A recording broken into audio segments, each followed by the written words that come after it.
کوئی مسئلہ نہیں ہے، یہ ابھی بھی اقرار کر لیں کہ مجھے بتا دیں کہ یہ اس آیت کے اندر کیا مراد ہے. سابق، آپ سابق کو مراد لے رہے ہیں کہ آنے والوں کو مراد لے رہے ہیں، یہ بحث نہیں ہے ابھی. وہ تو بعد کی بات ہے کہ بھئی پچھلے نبی مراد ہے کہ آنے والے نبی مراد ہے. پہلے لفظ رسول کی تعین ہو جائے گا بھئی آپ کیا مراد لیتے ہو.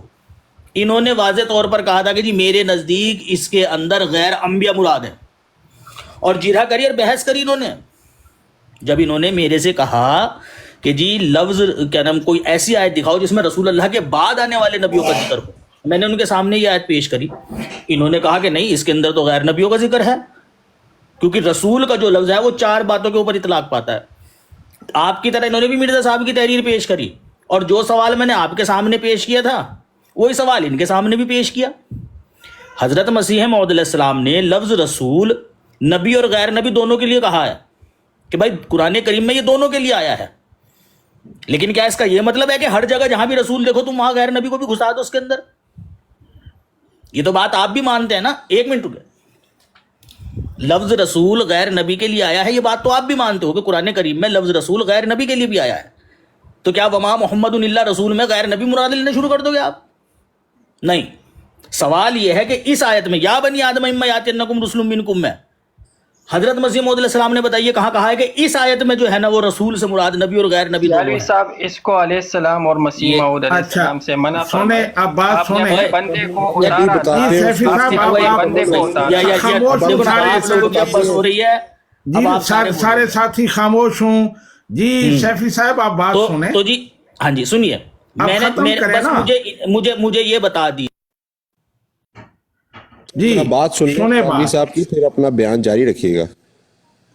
جی آپ نے جو کہا کہ انہوں نے کلاؤڈ سرفر صاحب نے کہا کہ میرے نزدیک رسول سے مراد غیر نبی ہیں، تو وہ اب کہہ رہے ہیں کہ میں نے ساتھ مرزا صاحب کا حوالہ دیا کہ آپ کے نزدیک رسول کے اتنے معنی ہیں اور ان میں سے کوئی بھی مراد ہو سکتا ہے. اچھا یار ایک تو نا مائک میوٹ نہ کرو نا، یہ موقف ثابت نہیں ہے. سنیے نا مرزا صاحب نے، آپ بات ختم کریں تو آپ اتنا میں نے تو یہ پوچھا، میں نے جو پوچھنا ہے وہ سوال کا جواب نہیں ملا نا میرے.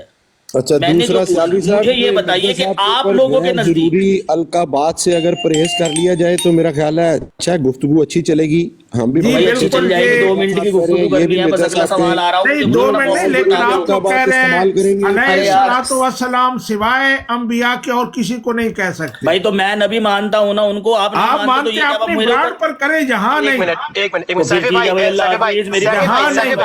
بھائی سیفی بھائی for the sake of discussion Mirza صاحب بول رہے ہیں یار، بات کرو مرزا صاحب بول رہے ہیں یار، بات تو کرو یار، بات نہیں ہوئی یار.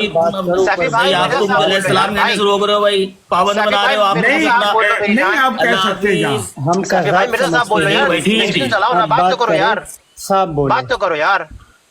ارے یار یہ کیا مذاق ہے یار، بات تو کرو. السلام علیکم ورحمۃ اللہ وبرکاتہ.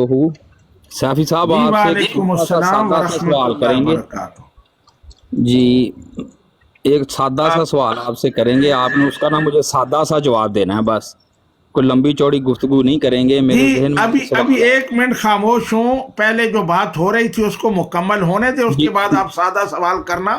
ابھی 1 منٹ خاموش ہوں. جی سیفی صاحب اس لیے چلے گئے ہیں کہ جہاں انہیں علیہ الصلوۃ والسلام نہیں کہنے دیا جا رہا. حکیم نور الدین صاحب ہمیشہ مرزا صاحب کہتے تھے، انہوں نے کبھی علیہ الصلوۃ والسلام نہیں کہا. کیوں نہیں کہا؟ وہاں تو کہتے ہیں کہ وہ محبت میں کہتے تھے.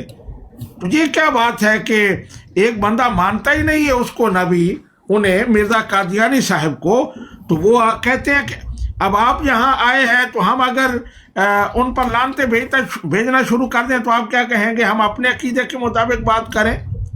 تو جہاں اس طرح کی نیوٹرل بات ہو تو وہاں کوئی نیوٹرل ورڈ ہونا چاہیے جو سارے استعمال کر سکیں.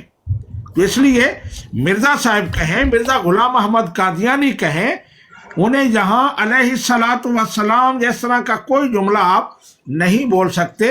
یہ غلط ہے، غلط طریقہ ہے. میں نے بتایا کہ حکیم نور الدین صاحب وہ ہمیشہ مرزا کہا کرتے تھے. انہوں نے کبھی انہیں مسیح موعود اور کبھی نبی نہیں کہا، کبھی علیہ الصلوۃ والسلام نہیں کہا.